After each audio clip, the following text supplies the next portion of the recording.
नमस्कार बच्चों, जय श्री कृष्णा। स्वागत है आपका 11th होम साइंस की क्लास में। तो बच्चों, हम 5th लेसन पढ़ रहे थे प्रसूता एवं नवजात शिशु की देखभाल। तो बच्चों, कल हमने शिशु के पोषण के बारे में पढ़ा था। हमने इसके साथ साथ हमने कृत्रिम पोषण के बारे में भी पढ़ा था।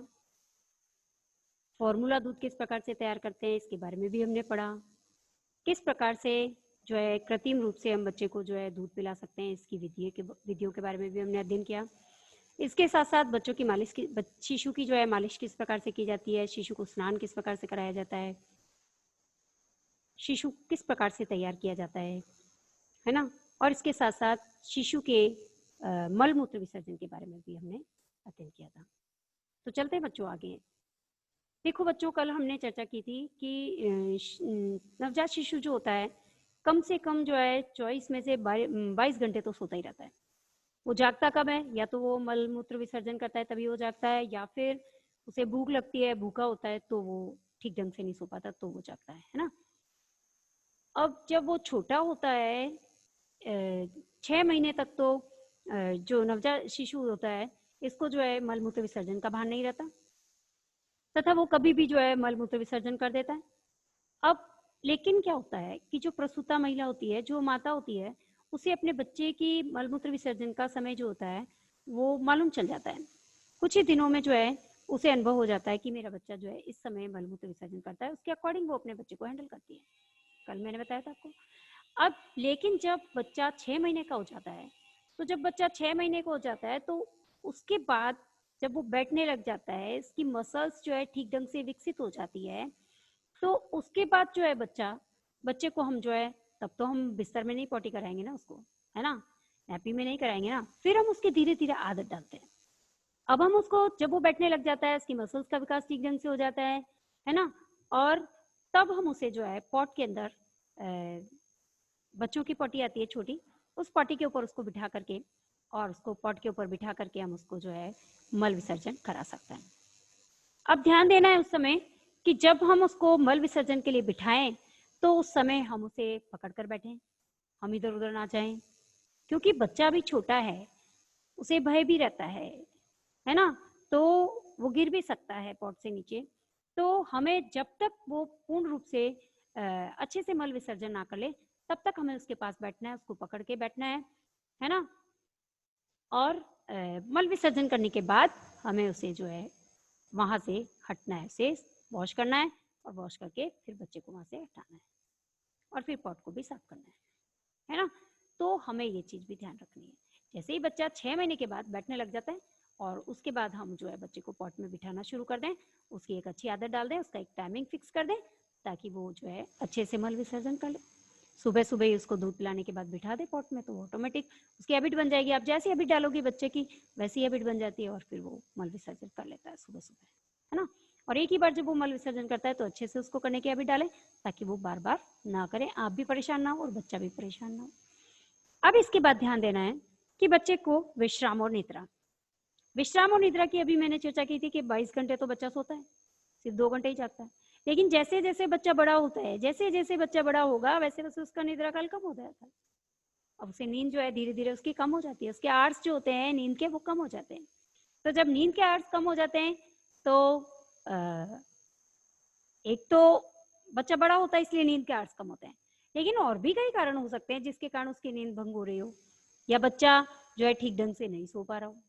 जितना उसको नीड है स्लीपिंग की, उतना यदि वो नहीं कर पा रहा है, इसका मतलब ये है कि कहीं ना कहीं जो है उसे कोई ना कोई परेशानी है, जिसकी वजह से बच्चा ठीक से जो है वो नहीं सो पा रहा है। अब इसके कई कारण हो सकते हैं, जैसे फॉर एग्जाम्पल, जैसे या तो हो सकता है कि बच्चा जो है भूखा हो, या फिर हो सकता है कि बच्चे को जो है को ज़्यादा दूध पी लिया हो, या फिर ज़्यादा फीडिंग कर ली हो, जिसके कारण उसका पेट में जो है गैस बन रही हो, अपच हो रही हो, है ना। या फिर हो सकता है कि शोरगुल हो आसपास, या फिर हो सकता है कि उसका बिस्तर गीला हो, या फिर हो सकता है कि उसने मलमूत्र विसर्जन कर दिया हो। कई कारण हो सकते हैं जिसके कारण जो है, या फिर बच्चे को गर्मी लग रही हो, या फिर बच्चे को ज़्यादा ठंड लग रही हो।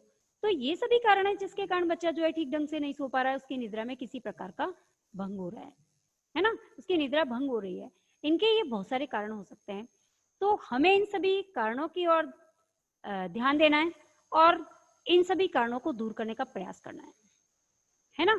हमें बच्चे को समय समय पर चेक करते रहना है ताकि उसका बिस्तर गीला ना हो, वो गीले में ना सोता रहे।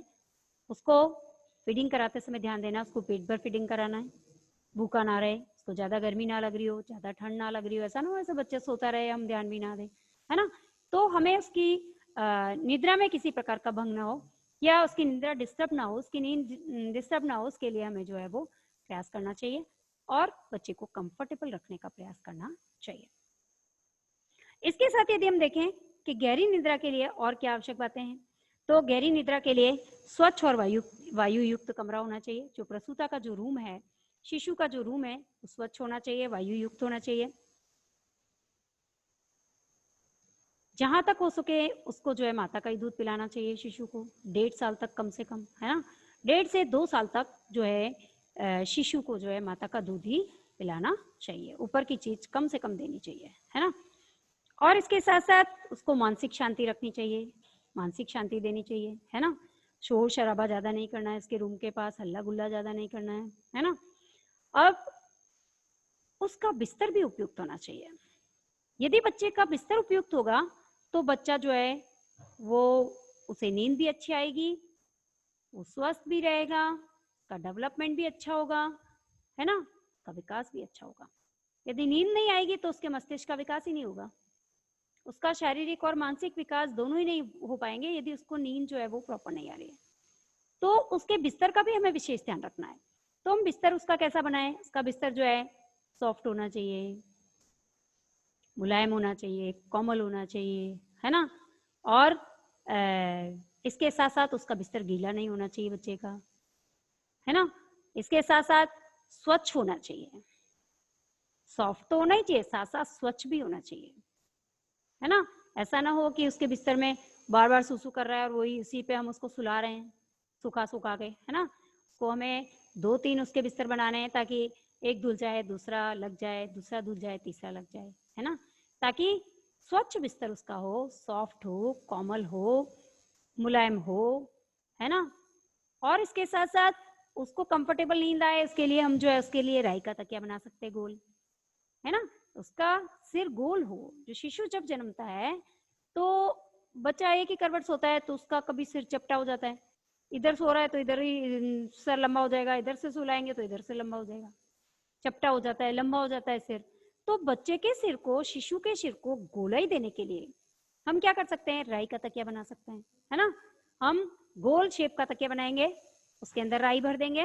राई बहुत सॉफ्ट होती है जिससे कि बच्चे के सिर को कंफर्टेबल भी लगती है और उसके जो सिर होता है उसका शेप भी कूल रहता है। समझ में आया, है ना। तो हमें इन सभी चीजों का ध्यान रखना है ना। और इसके साथ साथ जो नवजात शिशु होता है, उस नवजात शिशु की प्लस प्रसूता की, दोनों की केयर हमें करनी है ना। दोनों का ही ध्यान रखना है। जब हम प्रसूता का ध्यान रखेंगे, पहली बात तो हमें प्रसूता का ध्यान ज्यादा रखना है, शिशु का तो रखना ही है, प्रसूता का भी रखना है, शिशु का भी रखना है।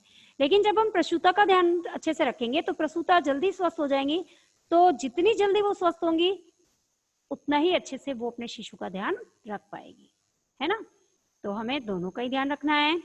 इस प्रकार बच्चों ये लेसन हमारा यहीं पर कंप्लीट होगा। तो इस लेसन के अंदर हमने प्रसूता और नवजात शिशु की देखभाल के बारे में सारी चर्चाएं की और आपको पसंद भी आया होगा, समझ में आया होगा लेसन। और धन्यवाद बच्चों, आज हमारा लेसन यही कंप्लीट हो रहा है। कल हम इसके क्वेश्चन आंसर भी करेंगे, कल मैं नोट्स भी भेजूंगी। धन्यवाद, जय श्री कृष्णा। नेक्स्ट लेसन हम नेक्स्ट क्लास के अंदर शुरू करेंगे।